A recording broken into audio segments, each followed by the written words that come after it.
Hello everyone, I hope you all are doing very well. Welcome to the discussion on the Indian Express dated 16th of August 2022. I bring to you some of the major articles from the newspaper. Let's begin our today's discussion from very first article on page number 3 from GS2 Polity and Governance. Now this article talks about Prime Minister's address to the nation on the 76th Independence Day from the ramparts of Red Fort. So Prime Minister says women's power key to national progress and flags nepotism and corruption. He has also talked about 5 resolutions, that is the Panch Pran. So first one is a developed India by 2047, removing colonial mindset, then taking pride in the roots. Next, unity with gender equality as a key parameter. And he also talked about the 5th one, that is duties and responsibilities of the citizens. So from this article, you have to know about the outcomes of Prime Minister's recent speech and what are the 5 key resolutions he has talked about.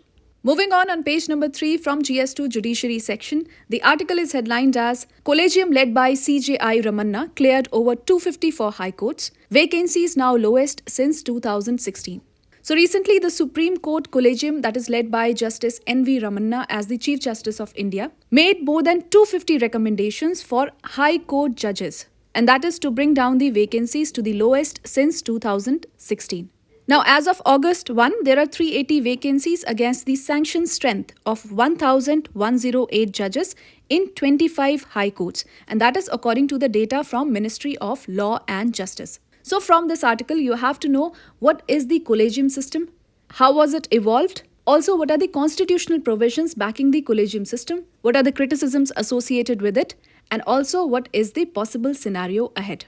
Alright, moving further on page number 7 from GS3 Defence Sector, the article is headlined as India gifts aircraft to Sri Lanka day before China ship docks. So recently there has been news that a high-tech Chinese missile and satellite tracking ship has been docked at the Hambantota airport in Sri Lanka. And now India has gifted a Dornier 228 to Sri Lanka, that is in wake of the Vice Chief of Indian Navy's visit to the country. So as we know, Dornier is a highly versatile multi-purpose aircraft. So this is seen as a move to increase the cooperation between the two maritime neighbors in the defense and security spheres. From this article, you have to learn the facts that is related to the Dornier maritime aircraft. Moving on page number 8, 9 and 11 from GS2 Polity and Governance. Now these articles talks about the Prime Minister's speech on the 15th of August and some of the buzzwords that were used in his speech, such as corruption and nepotism. So from these articles, you have to know what are the new ambitions outlined by the Prime Minister to make India a developed country, and also what are the diplomatic discourse of India, initiatives of the last 5 years, and what more needs to be done in this particular context. Alright. Moving on page number 11 from GS3 Defence Sector, the article is headlined as ATAGS, the India-made howitzer used in the 29-gun salute on the 15th of August. So here we are talking about the Advanced Towed Artillery Gun System, that is the ATAGS, as you can see in the picture. So from this article, you have to know about the development of ATAGS, also what are its features and what is the future role associated with this type of howitzer gun.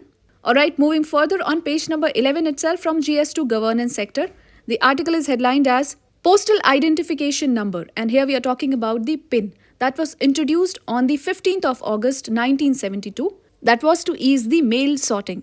So this article talks about the need for the PIN code and how does it work. Also, who is the man behind this initiative.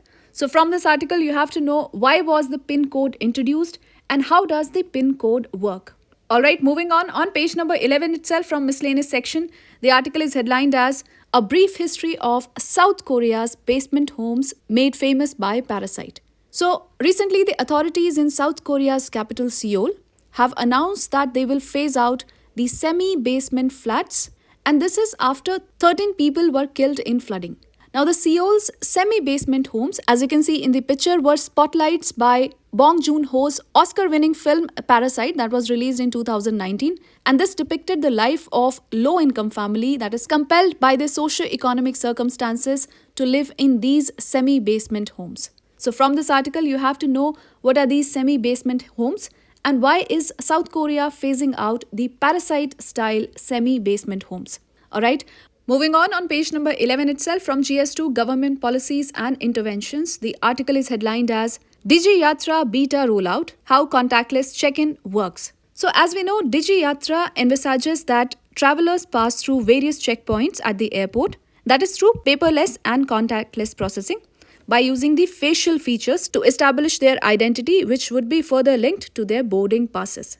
So from this article, first of all, you have to know what is DigiYatra, how will it work, and also how can the people avail this DigiYatra facility. Well, with this, we call it a wrap of today's edition of Headlines of the Day, the Indian Express. I hope you liked the video. I will see you with some other video. Till then, take care and do stay tuned.